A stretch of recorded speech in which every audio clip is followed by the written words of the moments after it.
오늘 설교의 제목은 이사야서 40장 5절 말씀에 근거하여 그것을 함께 보리라입니다. 호흡이 가쁜 숨이 끊어질 것 같은 산모를 태운 구급차가 길 한복판에서 발목이 잡혔습니다. 왜냐하면 그 시간은 꽉 막힌 퇴근길이었기 때문에 어디 하나 비집골 들어갈 틈이 없었습니다. 그런데 그때 노란 헬멧을 쓰고 작은 오토바이를 탄 여성이 나타났습니다. 그리고 앞에 있는 차들을 일일이 그 차의 문을 두들기면서 비켜달라고, 좀 양보해달라고 설득하기 시작합니다.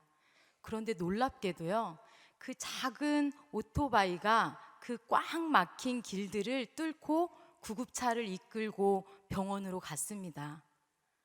그 여성은 배달 일을 하는 여성이었고, 알고 보니 119 소방차, 소방대원의 아내였다고 합니다.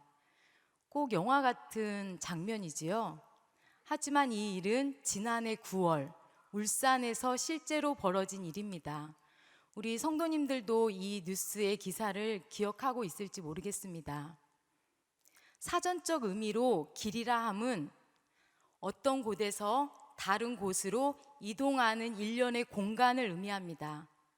하지만 그 길 위에서 누군가를 기다리기도 하고 누군가를 만나기도 하지요. 오늘 우리가 함께 읽은 이사야 40장 3절 말씀에 이렇게 나와 있습니다. 외치는 자의 소리여 이르되 너희는 광야에서 여호와의 길을 예비하라. 사막에서 우리 하나님의 대로를 평탄케 하라. 그런데 이 구절에서 눈여겨봐야 할 것이 있습니다. 그것은 하나님의 길, 여호와의 대로를 내야 하는 그 장소입니다. 그 장소가 어디입니까? 사막에서 그리고 광야에서입니다. 왜 하나님께서 오실 길을 광야에서 그리고 사막에서 그 길을 내라고 하셨을까요? 저는 먼저 이 질문을 던져놓고 오늘 우리가 함께 읽은 이사야 40장의 배경을 살펴보고자 합니다. 이사야서는 총 66장으로 되어 있습니다. 우리가 편리상 전반부와 후반부로 이사야서를 나눌 때 전반부는 이사야 1장부터 39장까지입니다. 그리고 후반부는 40장부터 66장까지입니다. 이 내용을 보면 전반부의 내용은 하나님의 심판의 메시지, 그리고 후반부의 내용은 하나님의 구원과 위로의 메시지입니다. 그러면 이렇게 우리가 생각할 때 우리가 오늘 함께 읽은 40장은 후반부를 시작하는 아주 중요한 전환점을 가지고 있는 장이라고 말할 수 있습니다. 여기에서 외치는 자가 이스라엘 백성들에게 외치고 있겠지요. 하지만 이사야서 40장의 기본적인 배경은 바벨론에 의해서 유다가 멸망당하고 이스라엘 백성들이 바벨론의 포로로 잡혀가는 유배당한 것을 전제로 하고 있습니다. 따라서 이 한 소리를 듣는 대상은 바벨론의 포로로 잡혀간 이스라엘 백성과 황폐한 예루살렘에 남아있는 이스라엘 백성, 양자를 가리키고 있습니다. 오늘 우리가 읽은 이 본문에 하나님께서는 이스라엘 백성들을 위로하라 라고 시작을 합니다. 이사야서 40장 1, 2절 말씀 우리 다 함께 한번 읽어볼까요? 시작. 너희의 하나님이 이르시되 너희는 위로하라. 내 백성을 위로하라. 너희는 예루살렘의 마음에 닿도록 말하며 그거 내게 외치라. 그 노역의 때가 끝났고 그 죄악이 사함을 받았느니라.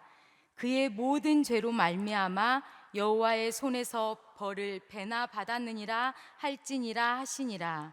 아멘. 하나님께서는 절망에 빠진 이스라엘 백성들, 바벨론의 포로로 잡혀가 있고 황폐한 이스라엘에 남아있는 그 울부짖는 그 이스라엘 백성들, 내가 지금 하나님과의 관계가 단절되었구나 라는 절망 가운데 있는 이스라엘 백성들에게 이렇게 위로의 말씀을 하십니다. 그리고 내가 너와 함께 갈 터이니 그 길을 예비하라고 합니다. 제가 오늘 3절 말씀을 알기 쉽게 세 번역으로 한번 읽어드리겠습니다. 한 소리가 외친다. 광야에 주님께서 오실 길을 닦아라.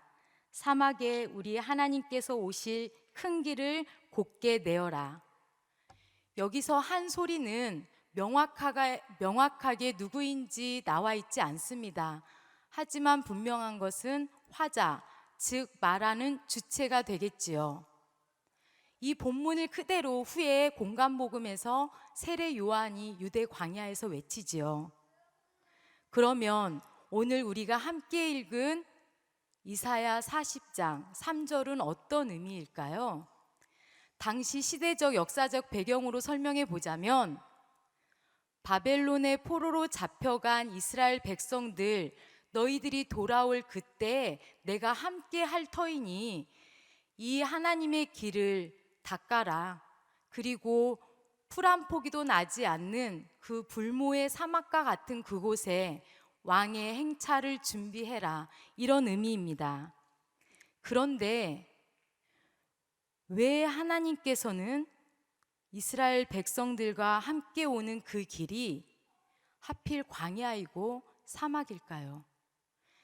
그냥 사막 말고 광야 말고 꽃길이나 반짝반짝 윤이 나는 대리석길, 내지는 보석으로 단장된 그 화려한 길, 하다못해 잔디밭길이면 안 되는 걸까요? 도대체 이스라엘 백성들에게, 그리고 현재를 살아가는 우리들에게 이 광야란, 사막이란 어떤 의미일까요? 먼저 논어의 옹야편에 보면요, 우리가 잘 아는 이런 글귀가 있습니다. 한자어로요. 지자요수, 인자요산. 다 아시는 말씀이죠? 지자요수, 지혜로운 사람은 물을 좋아하고, 인자요산, 어진 사람은 산을 좋아한다. 여러분들은 산이 좋습니까? 물이 좋습니까? 둘 다요. 욕심도 많으셔요. 네. 혹자는 이렇게 얘기합니다. 뱃사람은 물만 생각하면 심장이 두근거리고 피가 끓는다고 하지요. 그리고 산을 좋아하는 사람은 산을 생각하면 그냥 미소가 절로 지어진다고 합니다. 저는 산을 생각하면 가슴이 벅찹니다. 숨이 차서. 산만 생각하면, 오를 걸 생각하면 숨이 찹니다.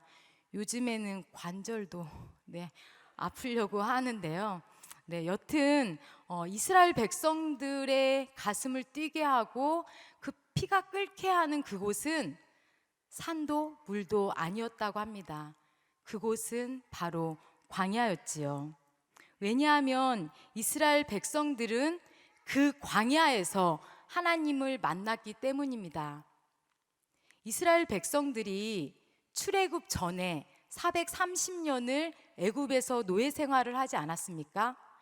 그런데 그들이 믿는 하나님, 그들이 들은 하나님은 그저 그들 조상의 하나님이었습니다. 아브라함의 하나님, 이삭의 하나님, 야곱의 하나님. 그저 풍문으로만 듣던 그 하나님이었죠. 오히려 그들에게는 더 가까이에 애굽의 이방 신들이 있었습니다. 하지만 이스라엘 백성들이 출애굽 이후에 그 광야에서의 40년 동안 처음으로 하나님을 만났습니다. 그들을 먹이시고 돌보시고 보살폈던 그 하나님을 직접 만났죠. 늘 듣던 그 하나님을 그 광야에서 체험하고 경험했던 것이지요. 어떤 학자는 그래서 이스라엘 백성들이 광야에서의 그 40년 시간을 하나님과의 허니문 기간이라고도 말을 합니다. 이렇듯 이스라엘 백성들에게 광야란 하나님을 만났던 장소이지요. 이것을 더 쉽게 한번 생각해 보면 이스라엘의 백성들의 그 하나님을 만났던 광야의 설렘과 차곡차곡 묻어나오는 히브리어를 살펴보면 히브리어로는 미드바르입니다. 먼저 미드바르를 살펴보기 전에 영어로는 데저트입니다. 데저트 앞에 음절에 우리가 후식으로 먹는 디저트 말고요. 데저트인데요. 이 뜻은 첫 번째 뜻이 사막, 광야라는 뜻이 있고요. 두 번째 뜻은 버리다라는 뜻이 있습니다. 이 데저트가 사막일 수도 있고 버리다라는 뜻이 있는데요. 이는 서양인들은 어떤 물체를 볼 때 외관, 형태를 중요시했습니다. 그렇기 때문에 이 사막은 그냥 버려진 땅이었습니다. 헬레니즘 사고로 볼 때는요. 하지만 유대인들은 기능을 중심으로 봤기 때문에 이 광야, 사막은 절대 버리는 땅이 아니고 하나님을 만나는 땅이었죠. 그래서 히브리어로 광야를 미드바르라고 했습니다. 그리고 놀라운 것은 하나님의 말씀이 다바르입니다. 그리고 하나님의 임재가 임한다는 뜻의 지성소는 드비르입니다. 그러면 미드바르, 다바르, 드비르 이 모든 세 단어의 어간이 같습니다. DVR로 똑같은 거죠. 그래서 하나님의 말씀과 하나님의 임재가 임하는 지성소와 같은 어근을 가지고 있는 광야, 미드바르.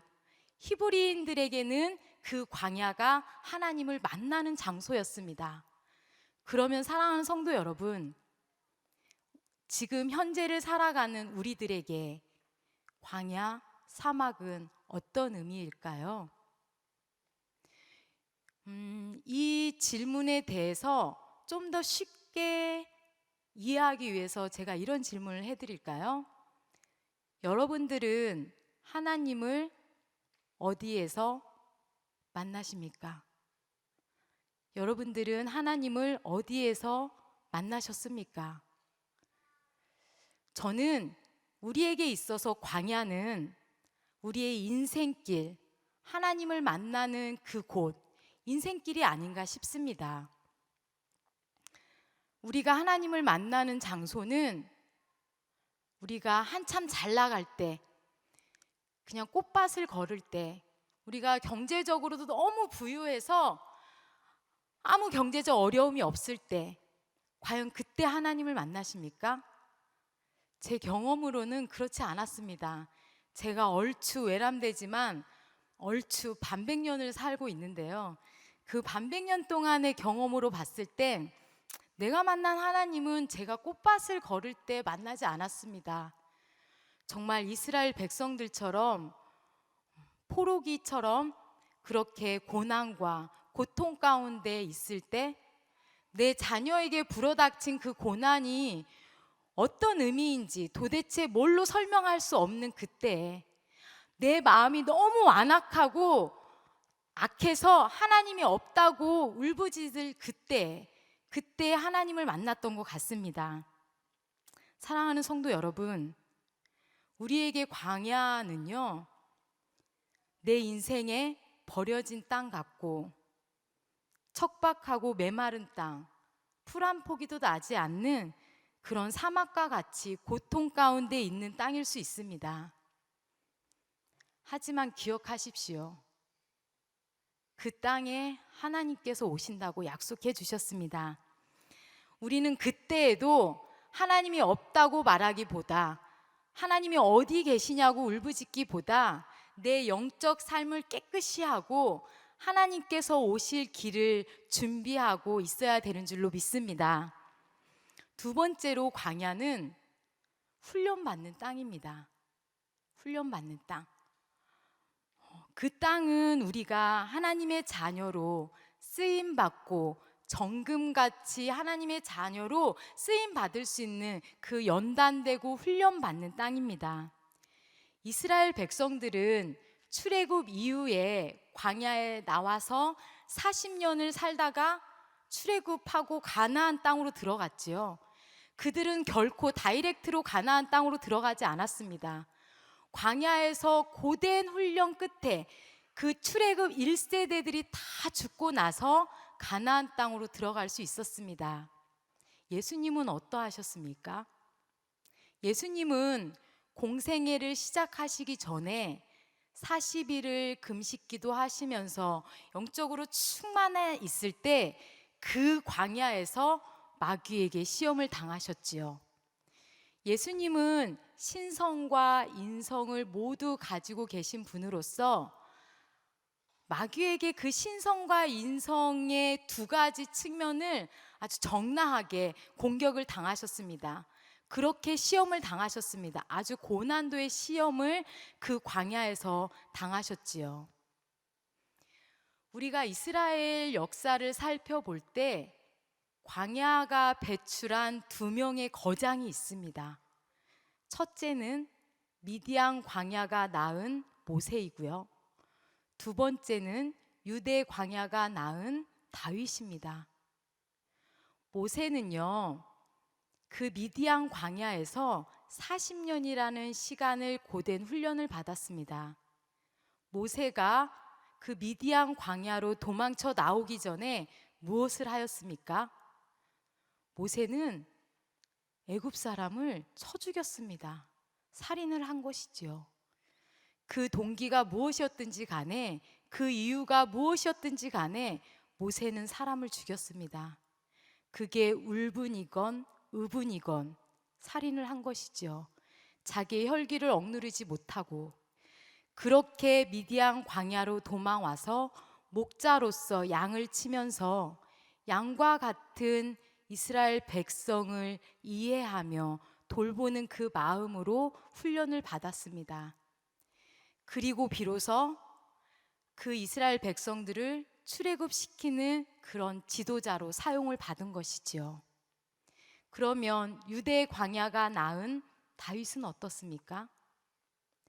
우리가 흔히 생각할 때 다윗 하면 다윗과 솔로몬에 이어지는 그 화려한 다윗 왕조를 생각할 수 있습니다. 하지만 그 다윗이 그 왕의 자리에 올라가기 전까지는 혹독한 광야에서의 훈련이 있었음을 잊지 말아야 합니다. 다윗은 본디 유년 시절부터 성장기 그 과정 자체가 광야에서의 목동이었습니다. 그 지루하고 무료한 시간을 무엇 했습니까?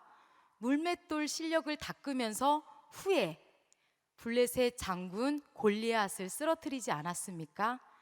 그렇게 다윗은 그 광야에서 훈련을 받았습니다. 그 후에 사무엘에게 왕으로서의 기름 부음을 받고 왕의 자리가 고지에 있음에도 불구하고 사울의 사위임에도 불구하고 그는 유대 광야에 쫓기며 도망자 생활을 하였습니다.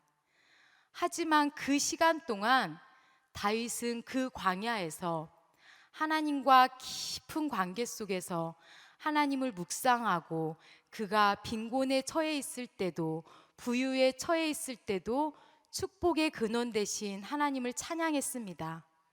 그래서 그가 그 광야에서 수많은 시를 쓰고 시편을 짓지 않았습니까? 사랑하는 성도 여러분, 우리의 인생에서 광야의 시간은 그렇게 매력적이지 않습니다. 어떤 사람에게는 인생 뺑뺑이 도는 시간 같을 수도 있고요. 내 인생이 왜 이렇게 허무하게 시간이 흐르나, 무슨 똥개 훈련시키나? 이렇게 생각할 수도 있습니다. 하지만 하나님께서는 그 훈련의 그 시간 속에서 우리를 하나님의 자녀로, 하나님의 일꾼으로 사용하기 위해서, 우리를 정금같이 사용하기 위해서 그렇게 우리를 연단시키고 훈련시키는 줄로 믿습니다. 오늘이 성령 강림 주일이죠. 그렇죠? 그러면 이 성령 강림 주일 전 부활주일과 성령 강림주일은 정확히 77에 49, 7주 동안의 시간이 있었습니다. 이거를 초대교회 사람들은 기쁨의 50일이라고 했습니다. 그래서 부활절의 기쁨과 이 의미를 되새기기 위해서 잊지 말자. 우리는 부활절 하루 딸랑 이렇게 부활절 달걀 나눠 먹고 부활절 화분, 이번에는 참 의미 있어요. 50일 동안 그 화분을 가꾸면서 부활의 의미를 생각하지 않았습니까? 근데 보통 부활절은 정말 우리가 사순절은 되게 40일 동안 경건하게 보내는데 부활절 하고 그 다음에 땡, 그렇잖아요. 그런데 초대교회 사람들은 이 부활의 기쁨을 더 오래 새기기 위해서 50일 동안 축제의 기간으로 삼았다고 합니다. 그래서 이날은 금식도 하면 안 됐습니다. 그리고 기쁨의 50일이 성령님이 임재한 성령 강림주일로 끝이 났던 거죠. 초대교회 사람들은 성령의 충만함을 받고 성령을 받은 그 생활 이전과 그 후의 삶이 너무나 달랐습니다. 여러분들이 잘 아시다시피 그 예수님의 제자들도 예수님이 부활하시기 전까지는 그냥 문 닫아놓고 꼭꼭 싸매놓고 그렇게 살았습니다. 하지만 성령님이 임하니까 어떻게 했습니까? 날마다 성전에 모이기를 힘쓰고 내 것을 통용하고 내 것을 나누고 함께 떡을 떼며 기도하고 사도들은 기사와 표적을 행하면서 날마다 하나님을 찬미하며 살았습니다. 그들은 부활의 기쁨과 성령님의 충만함 때문에 그 로마의 박해도 아랑곳하지 않고 죽으면 죽으리다 복음을 전했던 거지요. 사랑하는 성도 여러분, 부활절 이후 오늘까지 기쁨의 50일을 보냈습니다. 여러분들은 정말 기쁨의 50일을 즐겁게 보냈습니까? 네. 물론 우리는 우리 내면 깊은 곳에는 부활의 기쁨, 다시 오실 예수 그리스도에 대한 소망이 있습니다. 솔직히 그거 없으면 우리 하루도 살지 못하는 거 아니겠습니까? 그런데요, 우리의 삶은 그렇게 기쁨의 50일, 기쁨의 365일을 살게끔 그렇게 녹록하지 않습니다. 세상은 우리를 가만 놔두지 않죠. 이 시점에서 이런 글귀가 떠오르는데요. 알렉산드르 푸스킨이 이렇게 말했습니다. 삶이 그대를 속일지라도 슬퍼하거나 노하지 말아라. 슬픈 날엔 참고 견뎌라. 즐거운 날이 오고야 말 테니. 중략. 삶이 그대를 속일지라도 서러워하거나 노하지 말아라. 절망의 나날 견디면 기쁜 날 반드시 오리라. 성경 구절 같죠? 아멘이 나오네요. 네, 그렇습니다.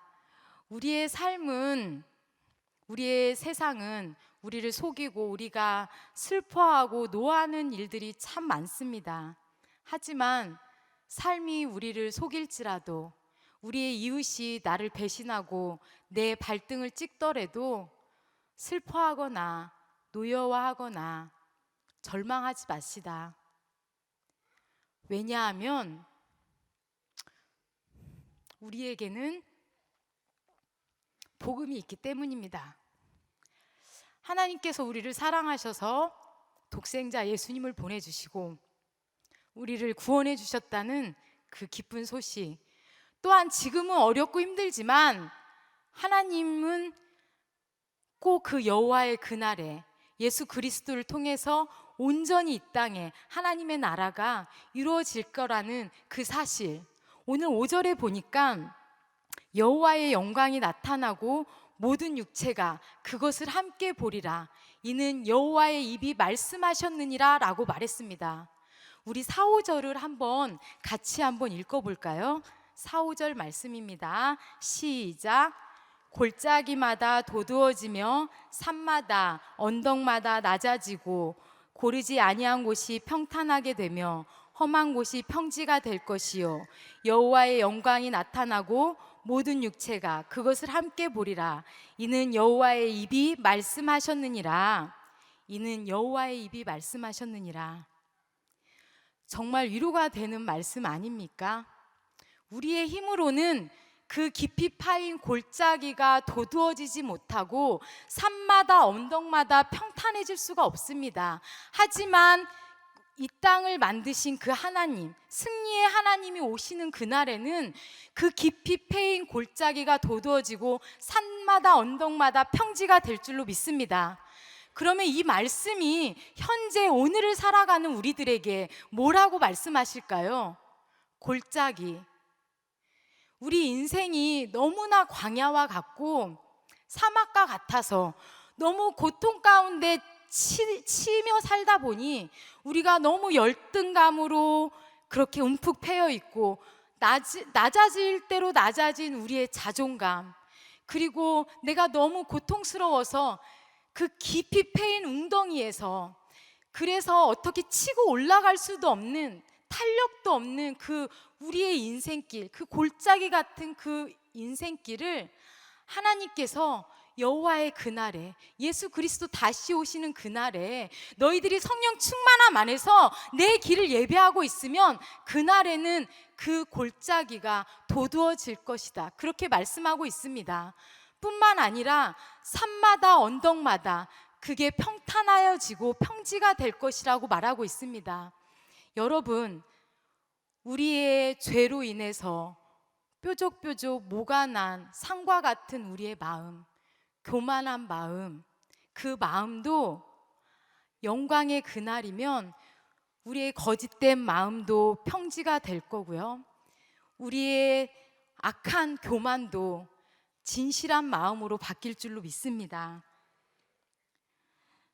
내 인생이 광야와 같고 사막과 같은 길이라면, 내 인생이 사막과 같고 광야와 같은 길이라면 우리의 모습은 움푹 패인 골짜기와도 같고 죄로 뾰족뾰족 솟아난 산과 언덕과도 같습니다.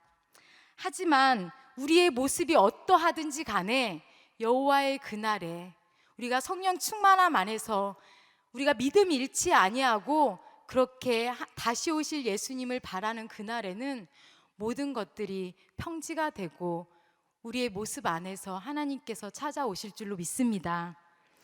사랑하는 성도 여러분, 오늘도 하나님께서는 우리를 위로하십니다. 이스라엘 백성들을 위로하셨던 것처럼 말입니다.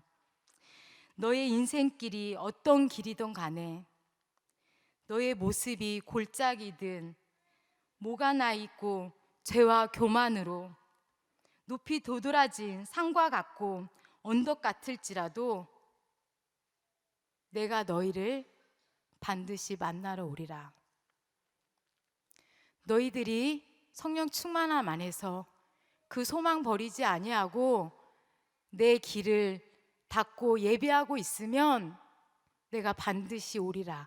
하나님께서는 우리에게 말씀하십니다.